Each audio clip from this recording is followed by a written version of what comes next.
जम के बोलो जरा, जम के। शादी के 4 वर्ष अपनी बेटी को अपने बेटे को सिखाकर भेजना। शादी के 4 वर्ष सबसे कठिनता के वर्ष होते हैं।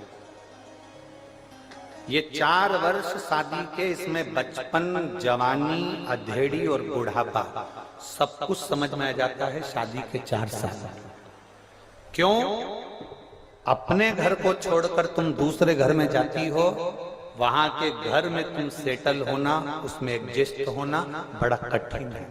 मेरी जीजियों, जिसके पांव की हड्डी टूट जाती है ना, बोलो किसी किसी के पांव की हड्डी टूटी होगी तो उस हड्डी की जगह पर उसमें एक लोहे की, स्टील की राड लगा दी जाती है। बोलो सही है कि गलत है?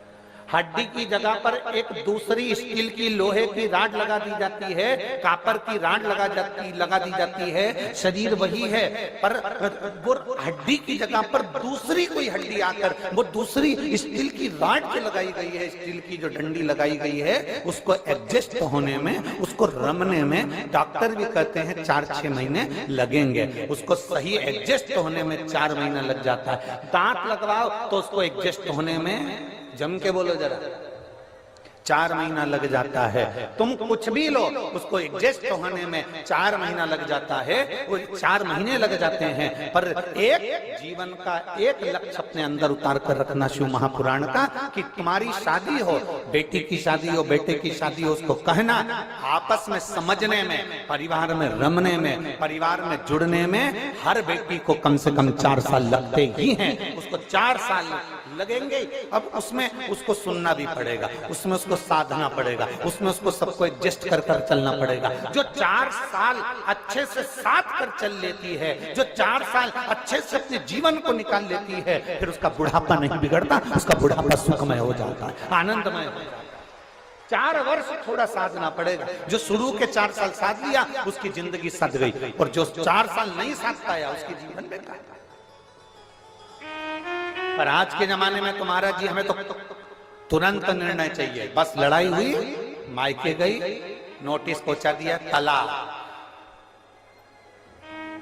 अब पूछो क्यों तलाक ले रहे हो? तलाक क्यों ले रहे हो? तो कहा हमारी सास बेकार है। तलाक क्यों ले रहे हो? हमारा ससुर बेकार है। तलाक क्यों ले रहे हो? हमारी जेठानी, देवर, ननद सब बेकार है। तलाक क्यों ले रहे हो? हमारा पति बेकार है। मतलब इतने खानदान में ये 5 उंगली में कोई उंगली तो काम की होगी।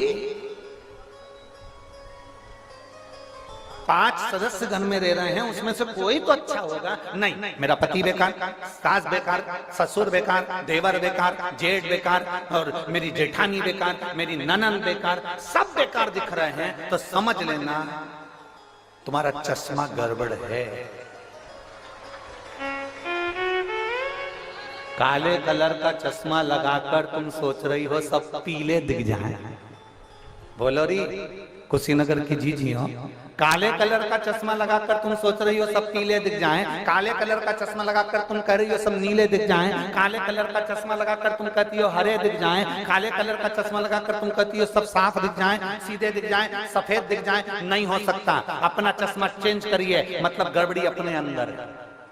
बुरा जो देखन में चला, बुरा न मिलिया कोई। इसलिए अपने को साधना पड़ेगा। हमें ये भी बुरा लग रहा है, वो भी बुरा लग रहा है, वो भी बुरा लग रहा है, सारा संसार का आदमी बुरा लग रहा है, घर में रहने वाला बच्चा बुरा लग रहा है, जेठानी के बच्चे बुरे लग रहा है, देवरानी के बच्चे बुरे लग रहे हैं, ननन के बच्चे बुरे लग रहे हैं। तुम्हारे कमरे में आकर बैठ जाए तो तुम धुतकार के भगा दो, तो समझ लेना कि हमारा गड़बड़ है, हमें चेंज करना पड़ेगा। चश्मे को नहीं, अपने दिल को, अपने मन को हमें चेंज करना पड़ेगा, तब हमको सब अच्छा नजर आना प्रारंभ। कोई दूसरा नहीं, हमें अपने आप को बदलना पड़ेगा।